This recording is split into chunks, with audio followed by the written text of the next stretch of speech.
This gang can rightfully consider itself one of the largest and most influential groups in Brazil. Their main way of earning money is contract killings. More precisely, high-profile contract killings. The members of this organization do not engage in nonsense, and an ordinary Brazilian will not be able to order an intractable relative from them. The organization is engaged in shooting officials and politicians. It is not so easy to get into this gang. Its backbone is made up of former and sometimes current police officers.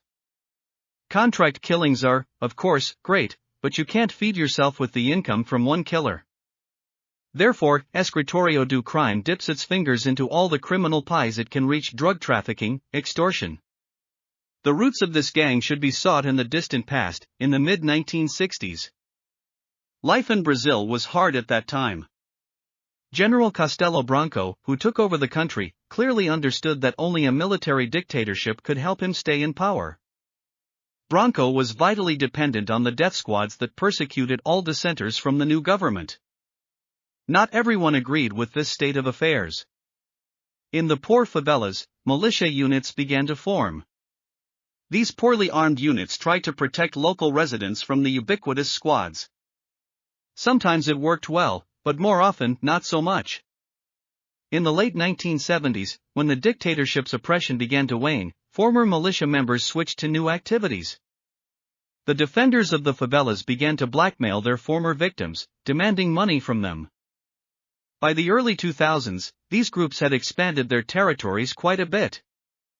According to some researchers, these days, members of such gangs control up to 57% of the territory of Rio de Janeiro, which is home to about 3.7 million people.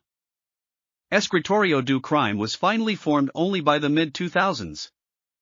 Its father is considered to be a former member of the police battalion, a special forces soldier, Adriano Magalhães de Nóbrega.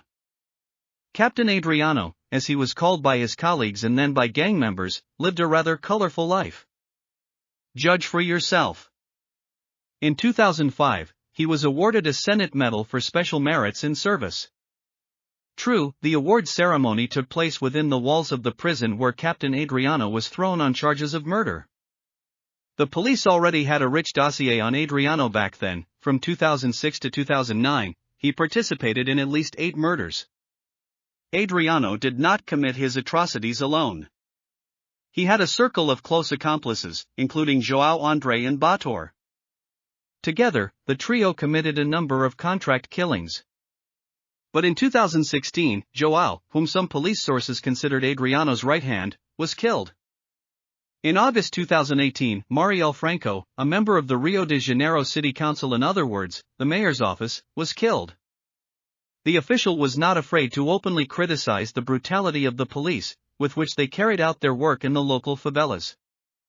Franco enjoyed authority among the population, so the investigation of her murder became one of the priorities for the country's leadership at the time.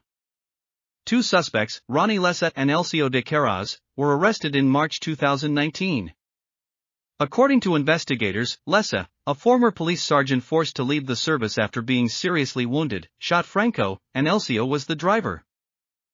In the luxurious apartment where the police arrested Lessa, a real weapons warehouse with 117 M16 rifles was discovered. Investigators rightly believe that Lessa not only stored the group's weapons, but also traded them from time to time. But the arrest was especially piquant due to the fact that one of Lessa's neighbors in the house was Flavio Bolsonaro, the eldest son of Brazilian President Jair Bolsonaro. Flavio not only lived in the same house as the retired sergeant, but also knew him, and knew him so well that he even hired, through Lessa, security for his wife and mother. The public was outraged. It turns out that the country's top leadership was aware of all the shady dealings of the militia and even had some kind of common business with them. Under public pressure, the police carried out several more special operations, during which some high-ranking members of the gang were arrested. These arrests continued until the fall of 2021. Captain Adriano did not live to see the collapse of his organization. He died in February 2020. He was succeeded by the brothers Gouveia and Leandro da Silva, whom Adriano trusted very much during his lifetime. Despite a number of arrests, under their leadership, Escritorio do Crime was able to restore its former influence.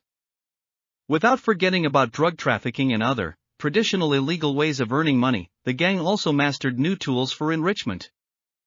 Escritorio do Crime began financing the construction of residential buildings. This housing is of extremely poor quality, as evidenced by the news of more collapses. Time goes by, and Escritorio do Crime does not even think about slowing down.